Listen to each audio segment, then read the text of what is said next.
Biarlah pujian ini menolong kami ya Tuhan. Mengoreksi setiap hati kami hari ini. Apakah hati kami sungguh-sungguh mencintai Engkau ya Tuhan? Apakah hati kami sungguh-sungguh melekat dengan-Mu?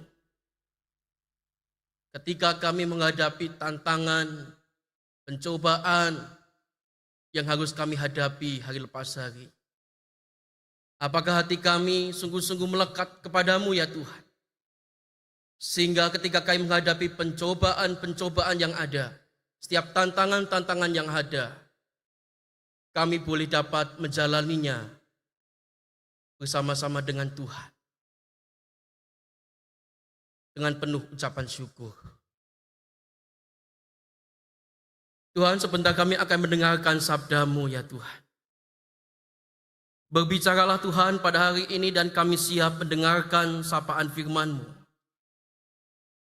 Berkatilah hamba-Mu dengan segala keterbatasan yang ia miliki untuk boleh memberitakan kebenaran firman-Mu ya Tuhan. Dan juga setiap kami ya Tuhan, siapkan hati dan pikiran kami. Kami hendak belajar kebenaran firman-Mu. Jadikan hati kami tanah yang subur ya Tuhan.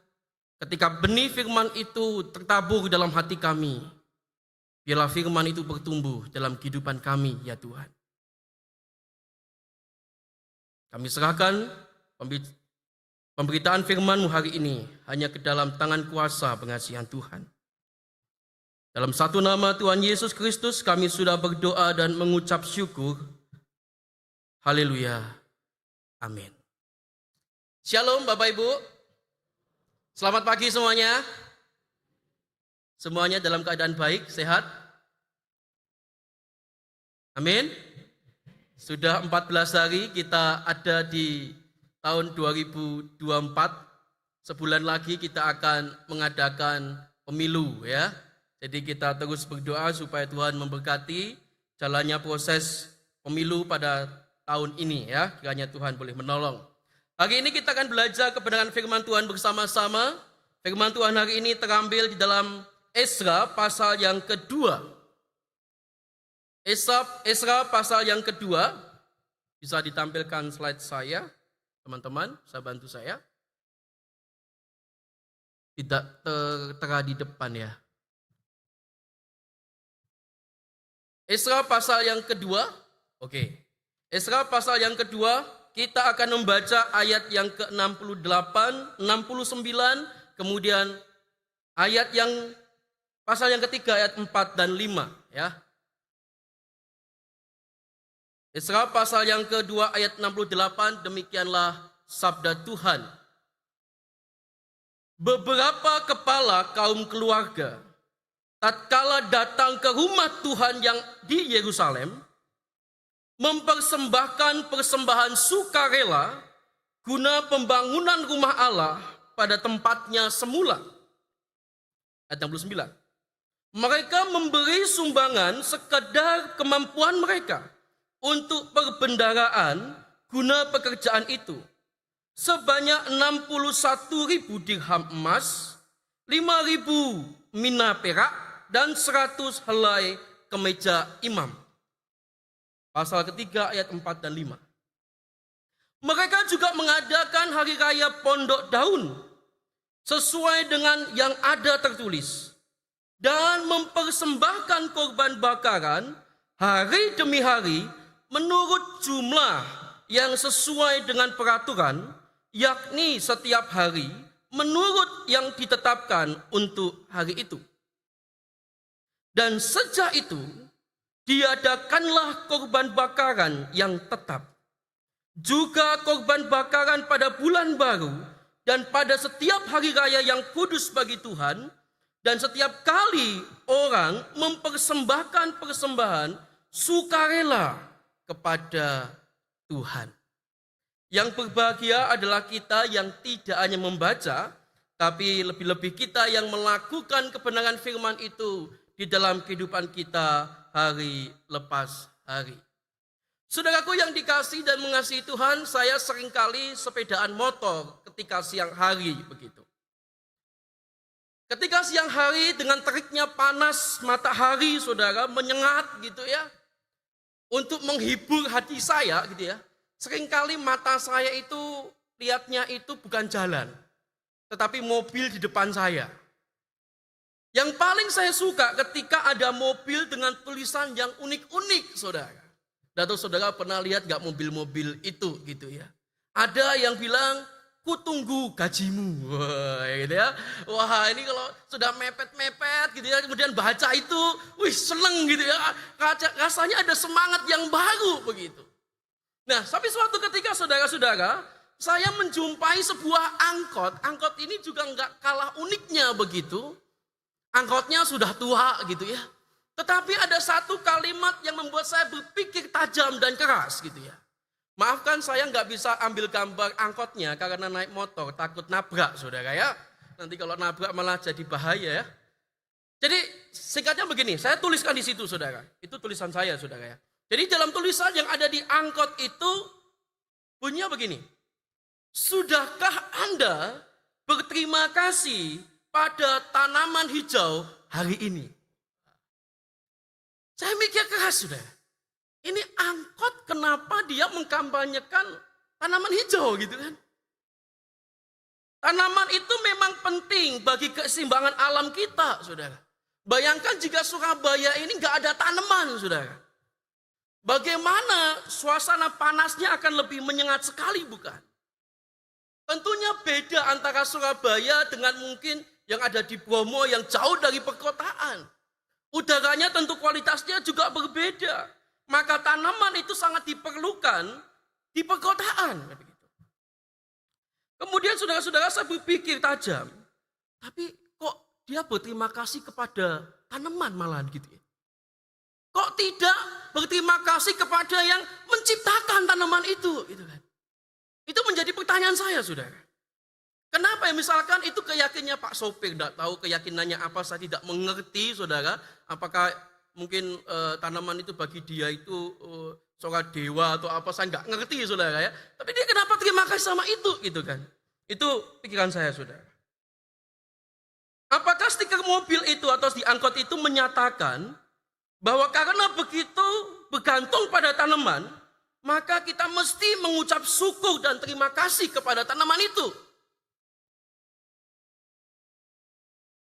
Saudaraku yang dikasihi dan mengasihi Tuhan, jika itu yang diyakini oleh driver daripada angkot itu, maka saya mau katakan bahwa ia harus belajar banyak tentang siapa yang pantas menerima rasa syukur dari kita. Saudaraku yang terkasih di dalam nama Tuhan Yesus Kristus, angkot memang kerjanya luar biasa, saudara. Di tengah-tengah tekanan yang begitu hebat dengan online dan lain sebagainya, ada begitu banyak angkot itu mengeluh, saudara. Tapi kalimat itu membuat saya berpikir, dia masih punya rasa terima kasih. Meskipun bagi saya, kok tidak terima kasihnya kepada Sang Pencipta dari tanaman itu. Saudaraku yang dikasihi Tuhan, saya mau katakan bahwa seringkali kita itu mengeluh dalam kehidupan kita. Saya mau katakan begini saudara, berkeluh kesah dalam setiap saat itu mudah, tapi akan membuat hatimu makin susah. Saudara. Namun dengan bersyukur dalam segala keadaan, itu memang berat untuk kita lakukan. Tetapi justru akan membuat hatimu semakin kuat. Saudaraku yang terkasih dalam nama Tuhan Yesus Kristus, bila saudara-saudara mengingat khotbah minggu yang lalu yang disampaikan Pendeta Meling, kita mendengar bahwa khotbah minggu lalu bangsa Israel itu berada di masa pembuangan. Mereka itu menghadapi banyak sekali masalah dalam kehidupan mereka. Bahkan mereka kalut di dalam persoalan yang besar ketika mereka berada dalam pembuangan, saudara. Mereka jatuh di dalam kemiskinan, saudara. Bahkan mereka juga kehilangan relasi dengan Allah. Bahkan dikatakan oleh Lesemeling, mereka kehilangan harga diri. Kehilangan martabat sebagai bangsa yang merdeka karena dia dibuang. Dan disinggung juga mereka kehilangan tanah air mereka. Saudaraku yang dikasihi dan mengasihi Tuhan, ketika bangsa Israel dalam kesukaran di dalam pembuangan, kemudian masa itu berganti, saudara. Mereka dibebaskan oleh Kores, kalau minggu lalu kita dengar begitu. Kemudian setelah mereka dibebaskan oleh Kores, mereka itu menata kehidupan mereka kembali pasca dari pembuangan. Dan poin yang saya dapatkan minggu lalu yang benar-benar terkena dalam hidup saya adalah pemulihan relasi, saudara. Pemulihan hubungan dengan Allah membuat bangsa Israel itu bertumbuh secara kerohanian mereka, saudara. Artinya apa? Ketika kita mau ngomong bertumbuh, kalau relasi kita dengan Allah itu tidak dipulihkan, maka kita nggak bisa bertumbuh, saudara. Kemudian saya mencoba searching tentang Kores ini, saudara. Ternyata bagi saudara, Kores ini adalah seorang pemimpin Persia. Jadi ketika dalam masa pembuangan, kemudian bergantilah masa Persia yang menguasai wilayah tersebut, saudara. Nah, Persia ini punya keunikan, saudara. Di mana kekuatan dunia baru, yaitu Persia, berdasarkan kebijakan luar negerinya yang baru, orang-orang tawanan di Babel pada waktu itu diizinkan pulang ke kampung halamannya. Ini sebuah kebijakan di Persia, saudara. Dan ternyata bagi saudara, ketika bangsa Israel itu dibebaskan dari tawanan itu, ternyata tidak sepenuhnya semuanya bebas, saudara. Jadi ada 3 gelombang. Coba bisa satu slide lagi. Jadi gelombang pertama itu ketika pemimpin Yahudi itu dalam masa Zerubabel, saudara. Inilah yang membawa bangsa Israel itu ke tempatnya yang lama, gitu ya, ke kampung halamannya. Dan mendirikan bait Allah. Itu dalam pemerintahan Zerubabel. Dan raja Persianya adalah Kores. Itu 538 sebelum Masehi. Jumlahnya berapa? Banyak memang. 50.000 orang dalam catatan yang saya baca, saudara. Nah kemudian dalam kelompok yang kedua, ternyata ada lagi dibebaskan begitu. Yaitu 22.000 keluarga, saudara. Raja Persianya Artahasta, kemudian pemimpin Yahudinya adalah Ezra. Nah Ezra inilah yang membawa bangsa Israel itu kembali dia bertobat, kembali mengakui kesalahan dia, dan kembali kerohanian bangsa Israel itu bertumbuh di dalam masa Ezra. Kemudian satu lagi yang terakhir, masa pembuangan itu ada di dalam zaman Nehemia. Di zaman Nehemia ini bangsa Israel bisa membuat kota kembali. Tetapi pada masa itu bangsa Israel juga jatuh di dalam ketidaktaatan. Saudaraku yang dikasihi Tuhan, mari sama-sama kita mengingat kembali. Ketika dalam kepemimpinan Ezra, saudara, bangsa Israel itu dipulihkan relasinya dengan Allah, maka kerohanian mereka bertumbuh, saudara. Mereka itu memberikan persembahan itu gak usah dipaksa-paksa lagi. Dengan apa? Sukarela. Dia ngerti aturannya seperti apa, dia ngerti tata caranya seperti apa, bahkan dia ngerti tempatnya di mana. Ini menarik, saudara. Sudah lama mereka nggak bisa melakukan itu, ketika mereka dalam masa pembebasan, mereka mengingat kembali apa yang mereka harus lakukan untuk Tuhan. Ini menarik, saudara. Bahkan dikatakan Ezra pasal 2 ayat 68, dikatakan di sana, beberapa kepala kaum keluarga, saudara. Kata beberapa ini menjadi menarik buat saya. Tetap, saudara, orang yang sadar akan kehidupan rohaninya itu bisa bertumbuh, itu tidak semua. Ternyata hanya apa? Beberapa kaum keluarga. Nah, saudara-saudaraku yang dikasihi Tuhan, partisipasi umat Israel pada waktu itu sangat luar biasa. Meskipun hanya masih kelompok beberapa kaum, saudara. Belum menyeluruh, tapi itu sudah dimulai. Ada pertumbuhan rohani di sana. Maka saya bisa melihat bahwa saudara, bertumbuh itu jangan sendiri, saudara. Ajak yang lain juga. Ngajak orang lain, saudara. Berapa banyak saudara yang bisa mengajak saudara-saudaranya untuk beribadah hari ini. Saya mengingat kembali saudara, ketika saya masih di Solo dan masih beribadah di gereja saya di Solo gitu ya. Pada waktu itu masih ada sebuah komunikasi gitu ya. Mau ibadah katakan gitu ya. Ayo sama-sama datang yuk gitu ya.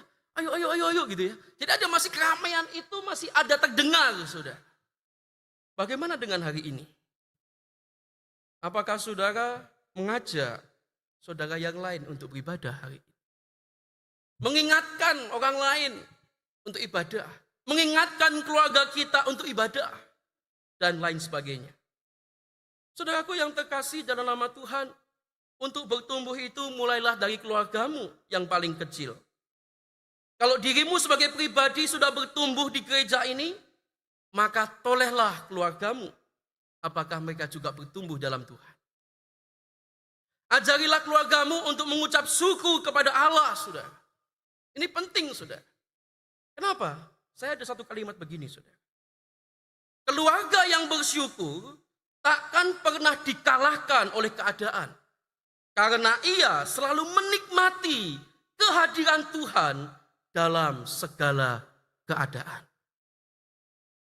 Saudaraku yang terkasih dalam nama Tuhan Yesus Kristus, saya mendorong saudara hari ini untuk boleh berdoa bersama keluarga.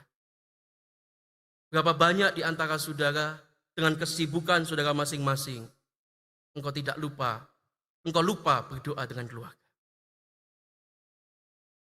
Berapa banyak saudara?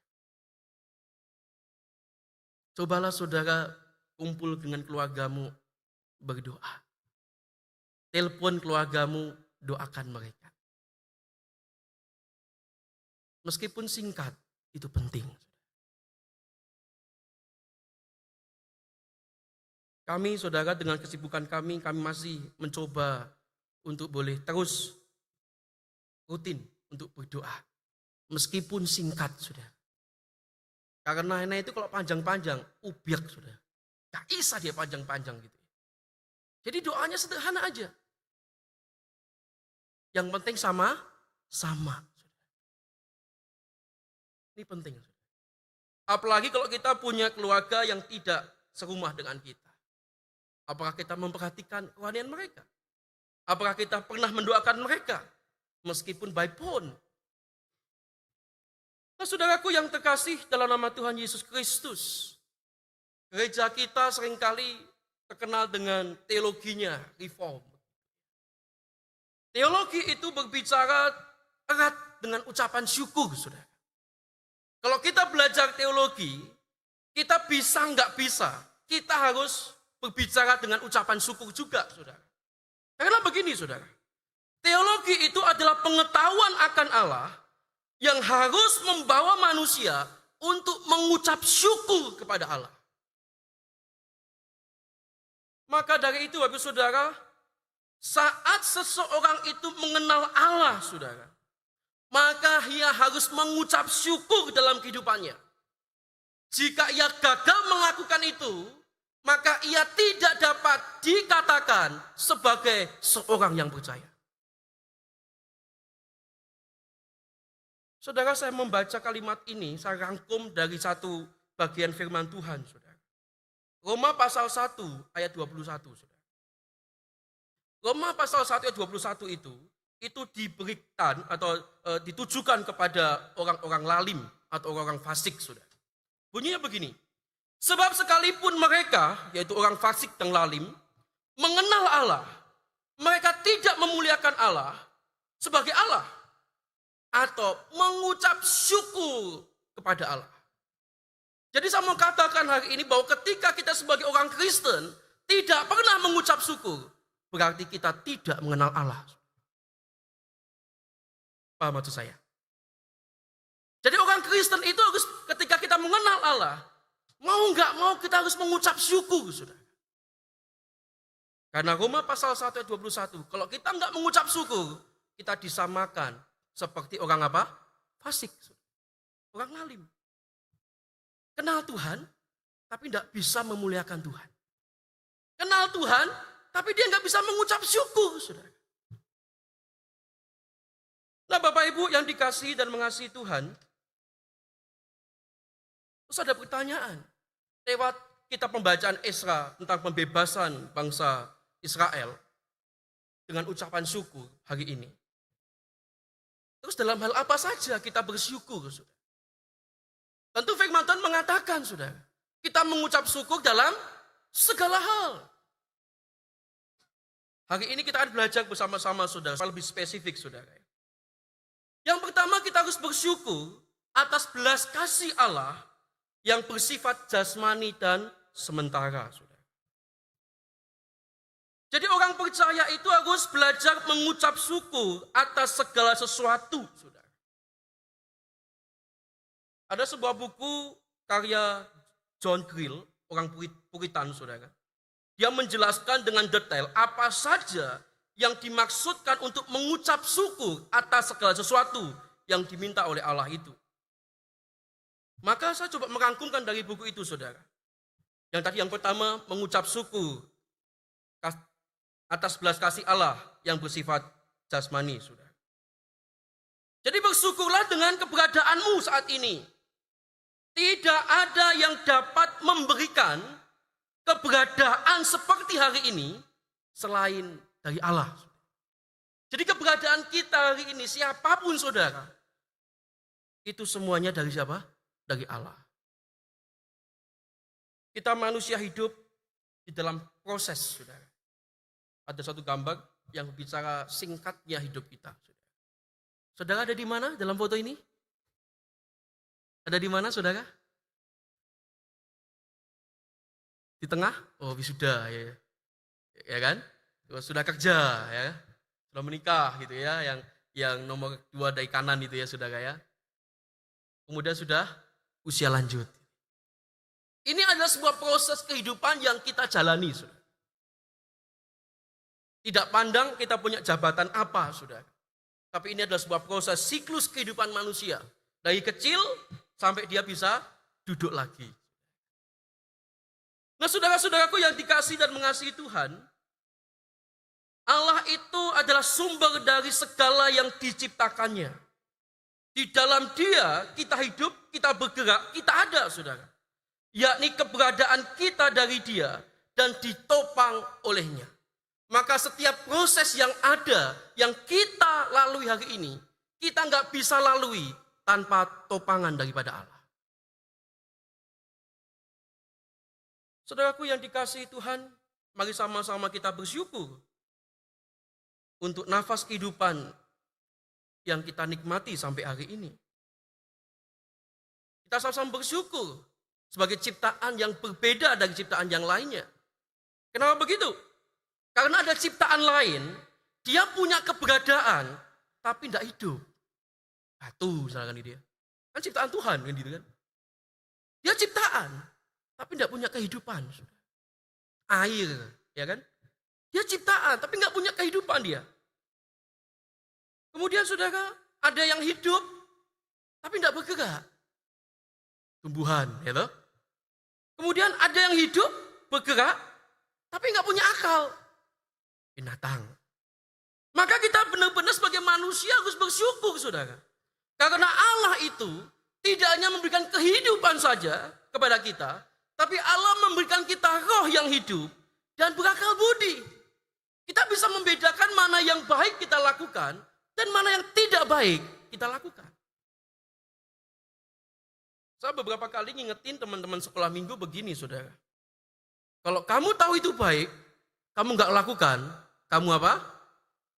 Berdosa, gitu ya. Bolak-balik saya ngomong begitu, saudara. Karena saya mengajari anak-anak supaya mereka ngerti, mereka tahu yang baik. Kalau mereka nggak lakukan, mereka apa? Berdosa. Nah, saudaraku yang dikasihi Tuhan, selanjutnya, apa yang harus kita syukuri selain kehidupan jasmani kita? Maka kita harus bersyukur untuk pemeliharaan Allah atas hidup dan keberadaan kita hari ini. Salah satunya pemeliharaan Allah itu berbicara apa, saudara? Kesehatan. Ya. Kesehatan hari-hari ini adalah mahal. Setuju dengan saya? Mahal enggak? Bang Billy sudah merasakan empuknya kasur rumah sakit itu ya. Saya kaget ya. Tiba-tiba dia terkapar gitu ya. Wah, iso sakit ya Bang Billy ini ya. Saudara, kesehatan adalah belas kasih Allah yang amat berharga, saudara.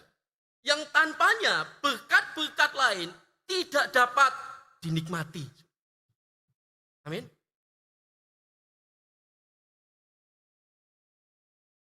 Saya mengingat kembali saudara masa-masa kemarin kita hektik dengan COVID itu ya saudara. Beberapa jemaat mungkin mengalami hal itu saudara. Dan saya juga dapat undian saudara, kala itu saudara. Badan panas, tidak nyaman gitu ya. Kemudian ada jemaat perhatian saudara, ada yang masakin saya, ngasih kue, ngasih ini gitu ya. Saya makan gak terlalu enak saudara. Betul gak saudara? Karena sakit.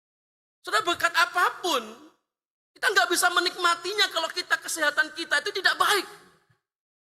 Maka kalau kita sehat hari ini kita bisa menikmati lezatnya ayam panggang gitu ya. Wah, itu bersyukur saudara. Itu bersyukur saudara. Kesehatan adalah belas kasih Allah saudara. Maka ketika kita sehat saudara, gunakan masa-masa itu untuk kita ini bersyukur kepada Tuhan. Bagaimana caranya bersyukur? Tidak hanya cuma kita itu ngomong Tuhan thank you, tapi berikan hidupmu untuk Tuhan. Amin. Suatu ketika saudara, saya menemani paman saya yang sudah almarhum karena sakit gagal ginjal.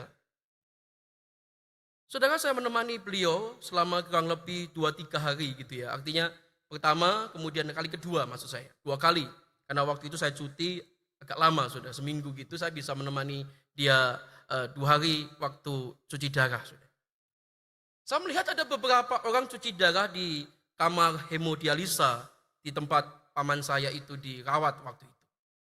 Ada yang usianya itu 60 tahun gitu ya. Ada usianya itu 30 tahun gitu ya. Sudah sakit ginjal. Sudah. Nyaman gak sih saudara? Gak nyaman. Gak nyaman. Ketika dia harus masuk ruang hemodialisa, dia dicuci darahnya kurang lebih 4 jam saudara. 4 jam tidak boleh kemana-mana. Karena ada mesinnya gitu saudara. Tidak boleh kemana 4 jam. Dia harus tahan itu saudara. Maka kalau kita sehat hari ini itu benar-benar itu ucapan syukur yang luar biasa. Baik, gunakan hidupmu baik-baik saudara. Saat engkau masih sehat hari ini. Dan ketika saya menemani paman saya saudara, ada seorang anak muda saudara. Ya yang gak cukup muda sih, 40-an tahun gitu saudara. Dia disambangi oleh gerejanya gitu. Dan menariknya saudara, saya kenalan dengan pendetanya gitu ketika usai mendoakan si pemuda itu. 40-an tahun saudara, hampir 50 mungkin gitu ya. Kemudian dia cerita, Pak Yoel, kita kenalan gitu, Pak Yoel, saya itu nyambangi jemaat saya. Dia usia tidak tua gitu ya, masih usia produktif gitu. Sakitnya sudah lama. Dan dia tadi saya doakan, dia mau melayani Tuhan. Tapi Pak Yoel, ini bisa menjadi pelajaran buat kita, dia bilang. Kenapa Pak Pendeta? Beberapa kali saya jenguk orang ini, saya ajak dia pelayanan, itu tidak mau. Ketika dia masih sehat, ketika usia 20-an tahun, sibuk, kerja gitu ya. Kemudian saya ajak lagi dalam tahun-tahun berikutnya, dia sibuk dengan keluarganya. Kemudian ketika sakit, baru dia menyerahkan dirinya untuk melayani Tuhan. Terus sang pendeta ini membawa bunga saudara ke rumah sakit waktu itu. Terus aku tanya, tadi Pak Pendeta waktu doakan jemaat itu kok dikasih bunga tuh? Kok bunganya layu gitu ya, nggak seger gitu ya? Sebetulnya saya mau ngajarin dia. Lu ngajarin apa Pak Pendeta? Dia pasti tanya kan, kenapa saya bawa bunga ini nggak seger ke hadapannya? Supaya dia tahu. Dia ngasih kepada Tuhan juga nggak seger. Ngerti maksud saya saudara? Sudah letih, sudah lesu. Aku mau melayani Tuhan. Tapi waktu seger badannya, dia enggan melayani Tuhan. Ini peringatan buat kita, saudara. Nah, Bapak saudaraku yang dikasihi Tuhan, bersyukurlah saudara untuk kesehatan yang engkau alami saat hari ini. Banyak orang pengennya sehat gitu ya. Kalau ditanya sehat, sehat gitu ya. Lagi megang-megang sedikit, ditanya sehat, sehat gitu ya. Karena pengennya sehat. Tidak ada orang pengen sakit itu. Ada saudara pengen sakit? Tidak ada kan? Tidak ada saudara. Dan bersyukurlah saudara, maka dari itu bersyukurlah atas kesehatan yang Tuhan berikan kepada kita. Dan yang ketiga saudara, apa yang harus kita syukuri dalam kehidupan kita? Bersyukurlah atas Injil dan pelayanan Injil, saudara. Bersyukurlah kepada Allah yang telah memilih kita, saudara, untuk kita menerima keselamatan daripadanya, saudara. Sebab pemilihan Allah itu bukan berdasarkan dengan perbuatan kita, bukan berdasarkan dengan kelakuan kita. Pemilihan Allah itu berdasarkan semata-mata oleh anugerahnya. Maka dari itu bersyukurlah saudara-saudara atas penebusan yang kita peroleh lewat anugerah Allah. Saudara. Kita bersyukur karena Allah sudah memilih kita untuk menikmati keselamatan itu, saudara. Kita telah ditebus dari antara manusia dari berbagai suku dan bahasa. Kita dibeli dengan harga yang mahal, yaitu darah Kristus, saudara. Kita telah ditebus dari berbagai belenggu dosa, kesalahan, bahkan belenggu setan yang menawan kita. Kita telah ditebus dari semua itu, saudara-saudara. Bersyukurlah karena Tuhan memilih kita untuk menjadi anaknya, saudara. Maka kita harus senantiasa mengingatnya. Beberapa waktu lalu saya melayani di SMA 5, tempatnya Los Amina gitu ya. Di sekolah negeri, saudara. Saya berpesan tajam sama mereka, saudara. Kalau kamu punya pacar, carilah yang seiman. Betul ya Los Amina ya? Jangan kau tinggalkan Yesus gara-gara kamu punya pacar, aku bilang. Karena Yesus itu sudah menyelamatkan dirimu. Dia berkorban sampai mati di kayu salib untuk dirimu. Kalau kamu nggak nginget dia, waduh, ya apa coba? Saudara, saya mau kasih satu video terakhir untuk menutup khotbah saya hari ini, saudara. Saudara, di cerminan, saudara, ketika kita diselamatkan, maka seharusnya kita terus Orang ini dengan menemukan seekor rusa yang tertancap anak panah dari pemburu. Dia seperti panik dan kabur ke halaman rumah orang itu. Setelah berhasil ditangkap, ia mencabut anak panah dari tubuhnya dan langsung membawanya ke dokter hewan karena ia sangat lemah. Ia pun diberikan pertolongan pertama dan mulai tenang. Mungkin ia sadar bahwa ia sedang diselamatkan. Ia pun dipelihara sementara oleh orang itu hingga ia pulih dengan sempurna. Saat dia sudah sembuh, orang itu melepaskan si rusa ke alam liar untuk melanjutkan hidupnya. Tak lama setelah itu, ia datang kembali ke rumah orang itu bersama teman-temannya. Sepertinya si rusa memberitahu temannya kalau ia sudah diselamatkan oleh orang itu. Ia juga kadang mengunjunginya sendiri. Hingga suatu saat, ia berkunjung lagi dengan anaknya. Ia tidak pernah lupa dengan yang menyelamatkannya. Kalimat terakhir itu meneguh hati saya. Dia tidak pernah lupa dengan apa? Yang menyelamatkannya. Kiranya itu juga ada dalam diri saudara. Jangan pernah lupa dengan Allah yang sudah menyelamatkan hidup saudara. Kita berdoa.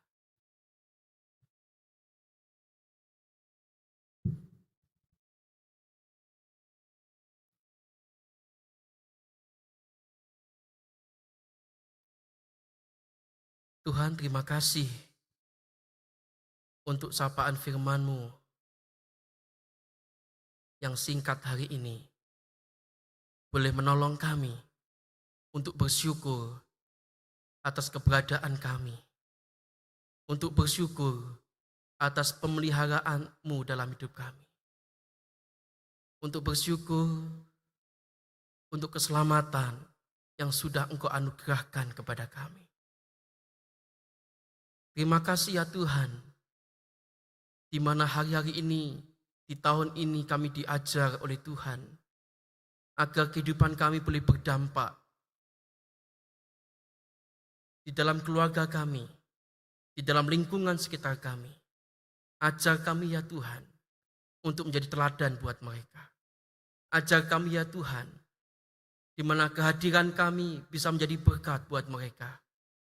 Sehingga mereka bisa melihat, orang-orang yang belum mengenal Engkau juga bisa melihat, kami adalah saksi-saksi Kristus yang ada di dalam dunia ini. Kami serahkan ya Tuhan untuk setiap kami yang boleh belajar kebenaran firman-Mu. Mampukan kami Tuhan, tolonglah kami ya Tuhan, supaya kami bisa bersyukur dalam segala keadaan yang kami harus hadapi hari-hari ini. Terpujilah nama-Mu Tuhan. Demi Yesus Kristus kami berdoa. Amin.